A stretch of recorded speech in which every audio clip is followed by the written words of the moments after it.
Hello everyone.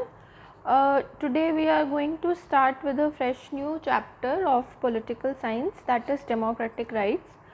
This is perhaps the last chapter of your book, and it ends with a very messageful note that how we are going to exercise rights in a democracy. ठीक है, कुछ concepts हैं जो आप starting of the text book से पढ़ते आए हो. जैसे आपको क्लास 9th में डेमोक्रेसी का टूर इंट्रोड्यूस करवाया जाता है. ठीक है, हमने जितने चैप्टर्स पढ़े वो कहीं ना कहीं रिलेटेड हैं टू डेमोक्रेसी. चाहे हम वर्किंग ऑफ इंस्टीट्यूशंस पढ़ लें, चाहे हम कोई और चैप्टर पढ़ लें, तो कहीं ना कहीं एक कॉन्सेप्ट पर लिंक्ड है, that is democracy, right. Now in this chapter we are going to look into how the rights of the citizens are either getting exploited in democracy. First, case 1. Case 2, if these rights are being exploited, where can we go? हम लोग कहाँ जा सकते हैं? Third, human beings, being human being is the first right. Citizenship होना, किसी country को belongingness रखना सेकेंडरी है. बट सबसे पहले हम एक राइट जो यूनिवर्सली सब एक्सेस कर सकते हैं, दैट इज़ ह्यूमन राइट. ठीक है, तो इस ह्यूमन राइट का वायलेशन अगर होता है, उस कंडीशन में आप कौन से इंस्टीट्यूशन को अप्रोच करोगे? क्या वो आपकी कंट्री का कोर्ट होगा, या फिर उसके लिए कोई इंटरनेशनल ऑर्गेनाइजेशन है जहाँ पर सिटीजन्स और the people as human beings can approach in case of violation. ठीक है, अब इन सबको पढ़ने के लिए, इन सबको स्टडी करने के लिए हमारे पास कुछ कंट्रीज़ की केस स्टडीज़ हैं जिनके थ्रू हम इस चैप्टर को डिटेल में पढ़ेंगे, राइट. हमारे पास कुछ 1 मार्क वाली जो डेफिनेशंस हैं वो भी चैप्टर के बीच में काफ़ी सारी आएंगी, तो वो मैं आपको अंडरलाइन करवाती चलूँगी. You have to underline them, these are important for your short answer type question, very short answer type questions, right. एक जो डेमोक्रेटिक सेटअप है, whatever it may be, where the government is acting for the welfare of the people and for the development of the nation. ठीक है, but with great power comes great responsibility. This is a very big saying, and sometimes also the most powerful people, they themselves get corrupted in the process. So how do we protect the people, common citizens in this situation? हम इस situation में citizens को कैसे protect करेंगे? One way through which we can protect the citizen is by giving them rights, अधिकार. ठीक है, rights का अगर हम simplified version हिंदी में निकालें तो that refers to your claims. These are your claims. You can approach the court in case they are violated, चाहे as in citizen of a nation हो, चाहे human being as an whole हो, right. So the rights are one way to enhance or to improve the dignity and power and give them in the hands of common man. Now हम life without rights में 2 case studies पढ़ेंगे. जो पहली case study है वो हम एक prison की पढ़ेंगे which is in Guantanamo bay. So it is Guantanamo bay जो है वो एक नेवल बेस है near Cuba, located near Cuba, and this place is controlled by the American Navy. ठीक है, जो US forces थी उन्होंने secretly क्या किया? they abducted 600 people.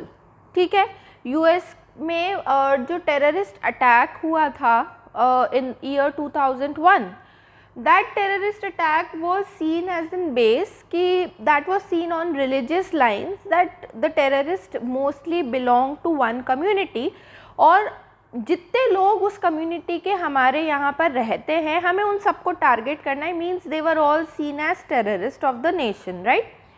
तो इन्होंने 600 लोगों को अबडक्ट किया था, whom they thought कि ये these were responsible for the terrorist attack on the Twin Towers, जो Twin Towers पर अटैक हुआ था, and which occurred on 11th of September 2001 and imprisoned them there. ठीक है, उनको जेल में बंद कर दिया गया. बहुत सारे केसेस में जो गवर्नमेंट्स हैं उनकी खुद की कंट्रीज़ की, they were not asked उनसे ना तो पूछा गया, ना उनको ये इंफॉर्मेशन दी गई that some of the citizens of your country have been put under bars in the charge of terrorism, right.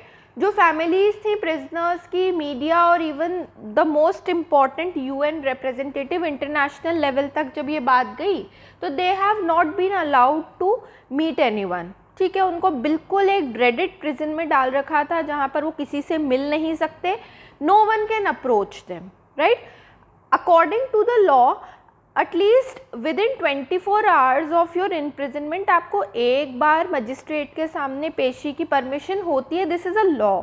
They denied even this law and there was no trial before the magistrate in USA who could say that whether this person is guilty or not, ठीक है।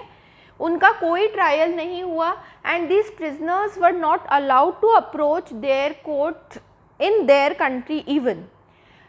एक international body who is responsible for interrogating this matter was Amnesty International, important part of the UN।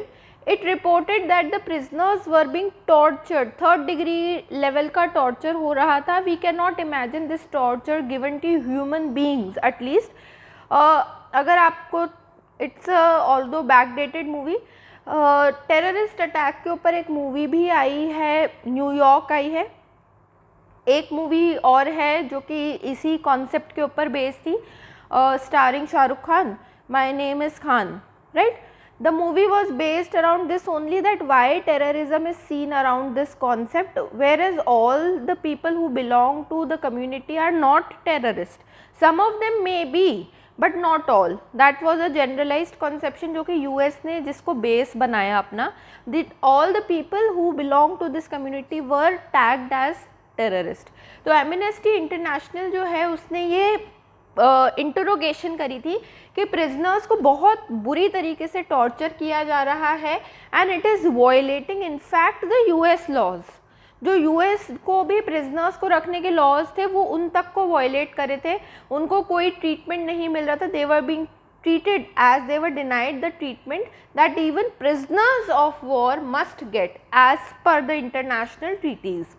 Prisoners को release नहीं किया गया even after they were officially declared not guilty, उनको तब भी रिलीज़ नहीं किया गया था। उसके बाद UN के जो सेक्रेटरी जनरल थे दे सेड दैट जो यहाँ पर प्रिजन है ग्वांतानामो बे में, that should be closed down and the US government refused to accept these plans। Now isn't this case violation of human right? Of course it is।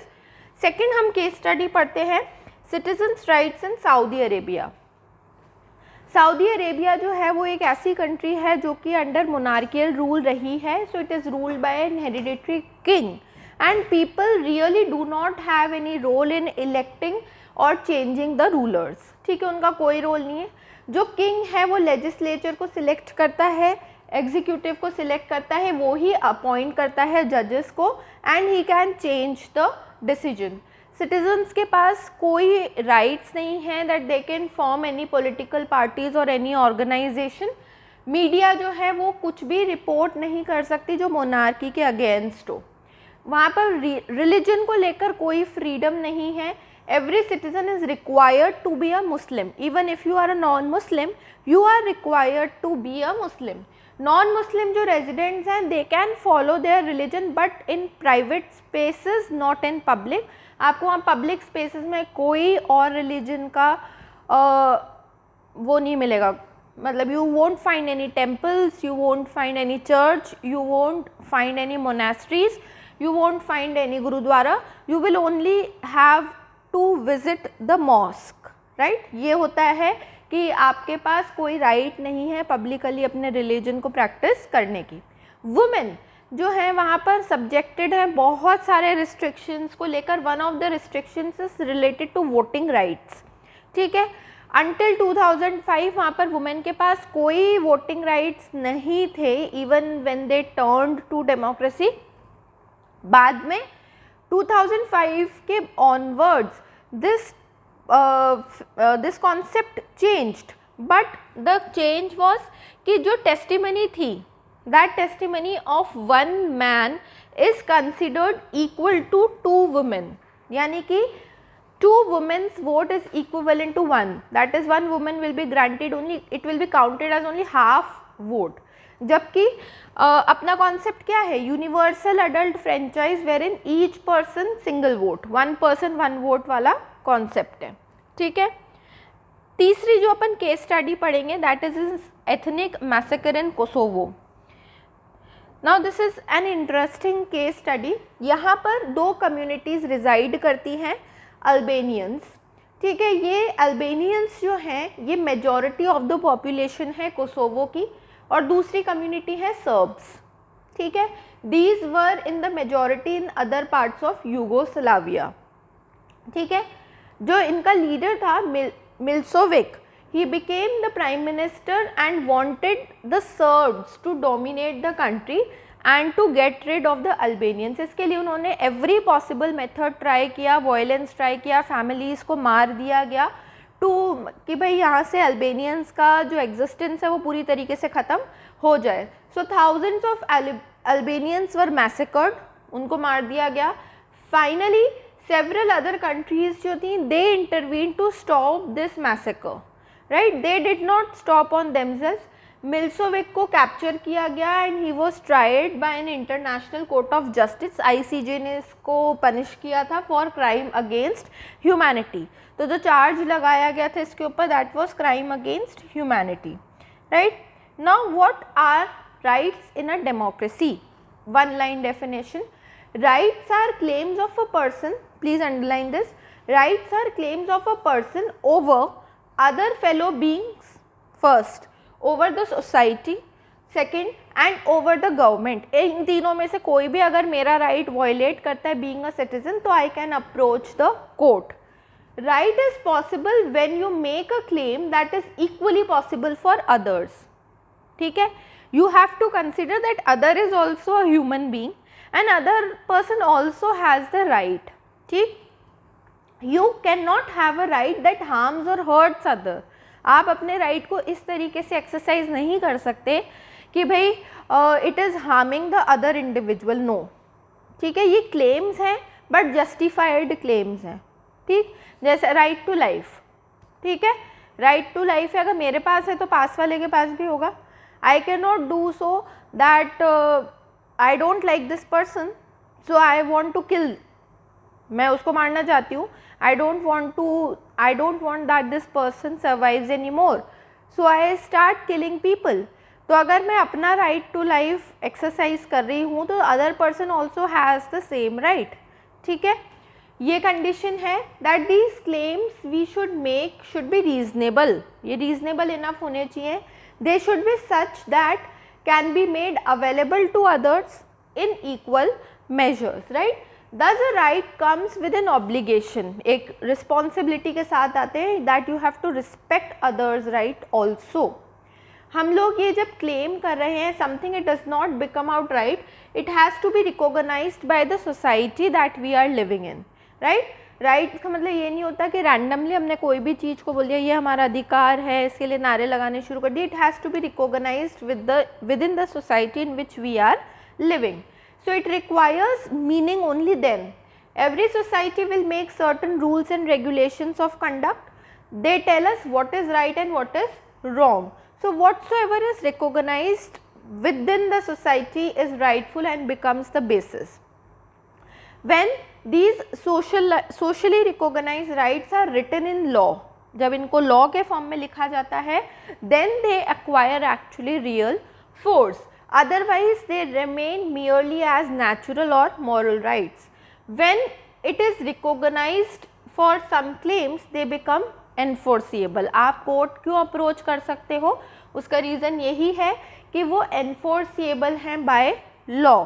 Law ने उनको recognise कर रखा है. ठीक है. So these rights are reasonable claims of person recognized by society and sanctioned by the law. ठीक है.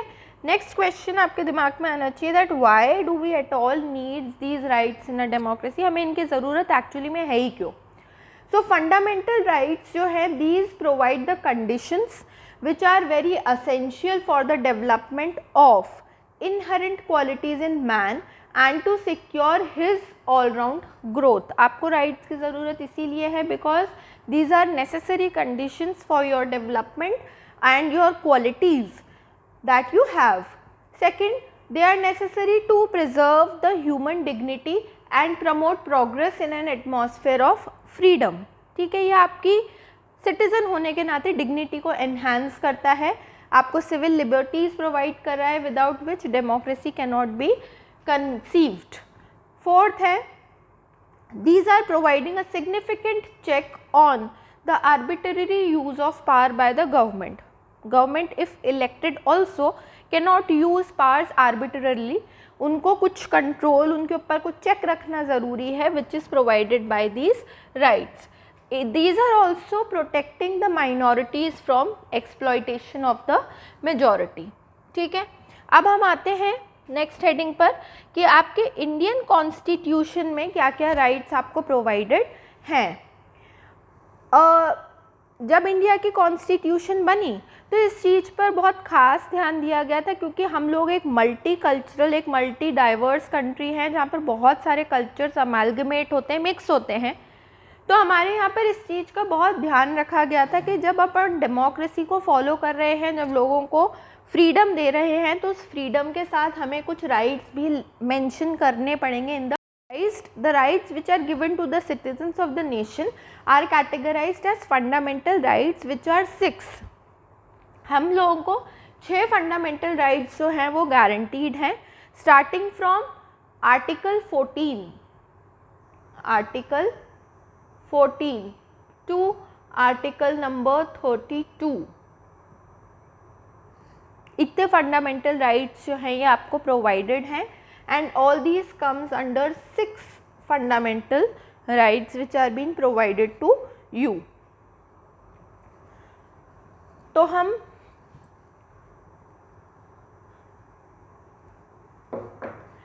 these are called as fundamental rights। you have to underline this definition, what are fundamental rights। ये definition important है।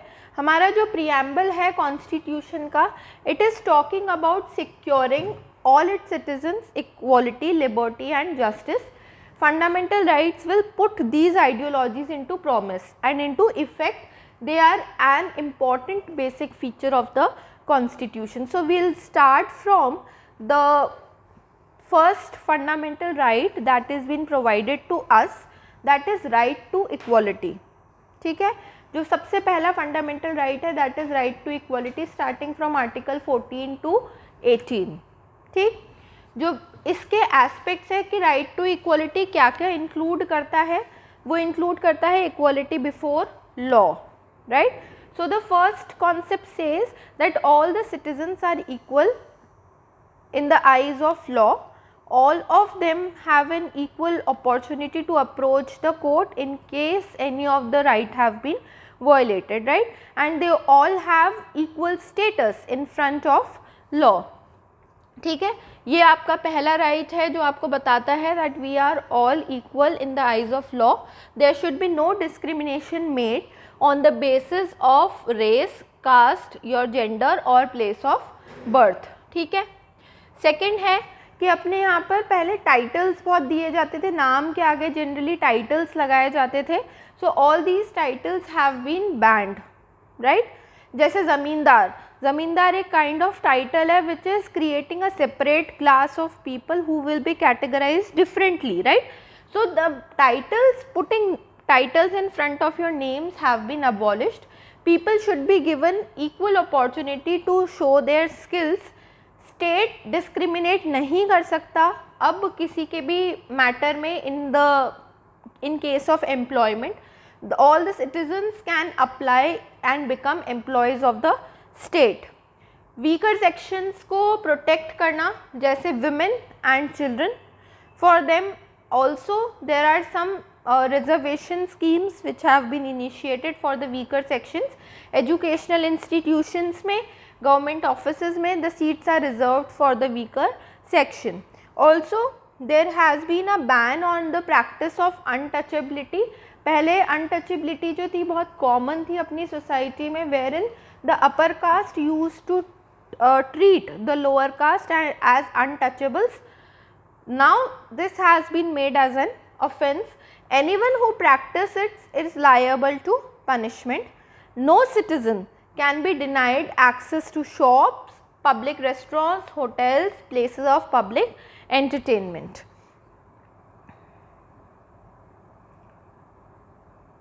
इसमें अपने पास दो exceptions हैं right to equality में. The state can make special provisions for women and children, schedule caste and schedule tribes and backward classes. These classes definitely need special protection because often they have been victim of unequal treatment since the birth of India. There are some seats reserved for some posts which are reserved for scheduled caste candidates, scheduled tribe candidates and other backward classes candidates. The second right that we have is right to freedom. It is basically a cluster of rights. इसमें बहुत सारे rights included हैं. It is a fundamental right which is given to us by the constitution and it is safeguarding the government. ये following rights से combine होता है: freedom of speech and expression, freedom to assemble peacefully at any place, freedom to form trade unions and associations, freedom to move within the country and settle in any part of the country, and freedom to practice any profession you want. No one can force your hereditary profession on you. Parliament जो है, it has enacted a law giving special right to the citizen, that is right to information. October 2005 में ये enact हुआ है, right to information, जिसको हम short में RTI भी बोलते हैं. ठीक है. राइट टू फ्रीडम में हमारे पास कुछ रिस्ट्रिक्शंस हैं. जैसे जो पहला रिस्ट्रिक्शन है वो ये है कि गवर्नमेंट जो है वो रिस्ट्रिक्ट कर सकती है if it harms the national integration of the country. Although हम राइट टू फ्रीडम दे रहे हैं कि ये जो लॉज हैं ये against unity and integrity of India use नहीं होने चाहिए. गवर्नमेंट उस कंडीशन में रिस्ट्रिक्ट कर सकती है. Similar restrictions जो हैं that have been imposed on if they are disturbing public order or morality. हमारे पास right to speech है but we should obviously do not use abusive language. We have the right to use public property but we cannot destroy it in any form. It is our duty to protect these public property. Now, no citizen can be denied his life and liberty. Right to freedom ये भी guarantee करती है that none of the citizen can be denied right to life and liberty. These can be denied only by law. ठीक है. If a citizen has violated और committed a crime, उस condition में तो सज़ा मिलेगी ही सही, हो सकता है फांसी की सज़ा भी मिले. No one can be arrested without being told why he और she is being arrested. And if done so, every citizen has the right to defend himself through a lawyer of his or her choice. Also, if the person is arrested, he must be brought before a magistrate within 24 hours of the arrest. Recently Supreme Court ने इसको expand कर दिया है to include right to food also. So all these rights are given to the citizen to ensure that the government cannot oppress them unjustly or take away their liberty. ठीक है. इसमें एक preventive detention का clause भी आता है that if a person is seen to be a threat, in case अगर कोई person threat के form में देखा जा रहा है law को disturb करने के लिए, law and order को disturb करने के लिए या unity को हार्म करने के कंडीशन में, उस कंडीशन में government can detain such person, उस कंडीशन में डिटेन किया जा सकता है to prevent any damage and this is called as preventive detention. Right. The preventive detention can be only extended for a period of 3 months. सिर्फ 3 महीने के लिए लागू किया जा सकता है. Later on it can be sent on for advisory board के आगे इस मैटर का क्या करना है. Right.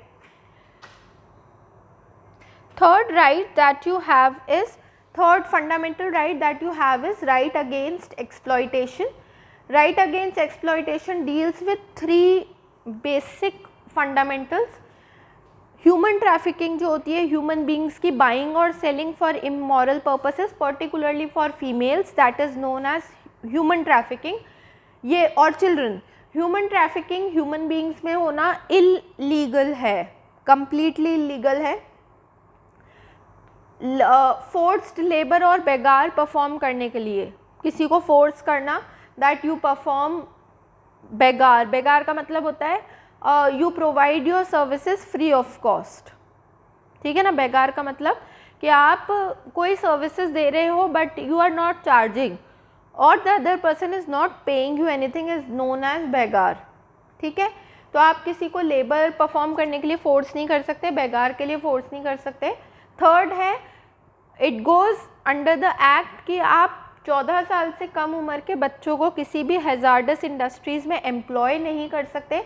It is protecting the children against employment in the factories. कई जगह पर जहाँ पर हैज़ार्डस फैक्ट्रीज़ होती हैं, might be that life risk taking factories हैं, उन जगह पर छोटे बच्चों को एम्प्लॉय कर लिया जाता है for small work. So you can not employ the children below 14 years of age in this condition. The children can use this right. So how the constitution is protecting the rights of the children?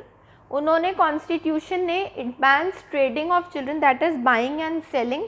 Children under the age of 14 years, they cannot be employed to do dangerous jobs. They should be provided free and fair compulsory education till the age of 14. Elementary education free है. Right against exploitation protects them against bonded labor. And fifth, the constitution is protecting them from moral and material degradation, right. Now the fourth fundamental right that we have is right to freedom of religion. जो constitution है अपना, ये सबसे ज़्यादा secularism के concept पर based है। अगर अपन अपना प्रीएम्बल उठाकर देखें तो इंडिया जो है it is a well known distinctive country because of the practice of secularism. तो जो सेक्युलरिज्म है that is giving the right to the citizen to practice any religion of your choice in public. In fact, we have many minority groups living, but we do not enforce religion on anyone, right. Accordingly, there is no discrimination against any religion. Laws जो हैं they are not passed on the basis of religion, no. Any citizen can practice any religion of his or her wish, and religious sections are set up. Religious groups को basically motivate किया जा सकता है कि वो charitable institution को setup करें। कोई चाहे अगर तो वो अपने रिलीजन को बढ़ावा देने के लिए एजुकेशनल सेटअप भी कर सकता है, उसमें भी कोई मना नहीं किया जा सकता, ठीक है। The fifth right that we have is cultural and educational rights. We have many religions, languages, cultures, so that is helping in developing our own identity. So all the sections of the people having distinct culture, language, script, they have full freedom to protect the same. All the minorities, if they want to safeguard their own religion, have the right to establish, ये जो मैं बात बता रही थी ये इसमें आएगी, have the right to establish and administer educational institutions of their own choice. जैसे एग्जाम्पल आप मदरसा का ले सकते हो इसमें. Last fundamental right that we have is Article 32, that is right to constitutional remedies. This is called as right to constitutional remedy, one of the most important fundamental right. It is also known as heart and soul of the Indian Constitution. Doctor B.R. Ambedkar ने इसको नाम दिया था heart and soul of the Indian Constitution. अब ये उस condition में exercise किया जा सकता है कि सपोजिडली मेरा आर्टिकल 14 वॉयलेट हुआ है, मेरा वो लॉ जो है वॉयलेट किया है किसी ने, मुझे कोर्ट अप्रोच करना है. तो जब मैं कोर्ट अप्रोच करूँगी तो मैं किस राइट के तहत अपील करूँगी that my following right have been violated, that is this right to constitutional remedy, Article 32, right. There can be no law or action that violates the fundamental right. If any act of the legislature or executive takes away or limits any of these rights, it will be invalid. Court जो हैं these are also enforcing these fundamental rights against private individuals and bodies. Supreme Court and High Court जो हैं they have the power to issue directions, orders or writ for the enforcement of these fundamental rights. They can also award compensation to the victims and punishment to the violators. Judiciary in our country is very independent of the government and parliament. It is very powerful and can do whatever is needed to protect the rights of the citizen. So, any of them can approach the court. Also, if they approach in a group related to that a particular section feels that one of our rights has been violated and the interest is common, they can approach the court in the name of PIL by filing an PIL public interest litigation, which can be written on a postcard and sent to the Supreme Court. Under the PIL, any citizen or group of citizens can approach the Supreme Court or the High Court for the protection of public interest against a particular law or action of the government. One can write to the judges even on a postcard. The court will take up the matter if the judges find it in public interest. इसका best example जो है वो अपन ने पिछले chapter में ही पढ़ा है, working of institutions में इंदिरा सोहने का जो केस पढ़ा था, that is the best example of public interest litigation. So till here we complete the 6 fundamental rights which are being guaranteed to the citizens of the nation. From the next heading onwards, the next heading that we have to deal with rights, which we will continue in the next lecture. Thank you everyone.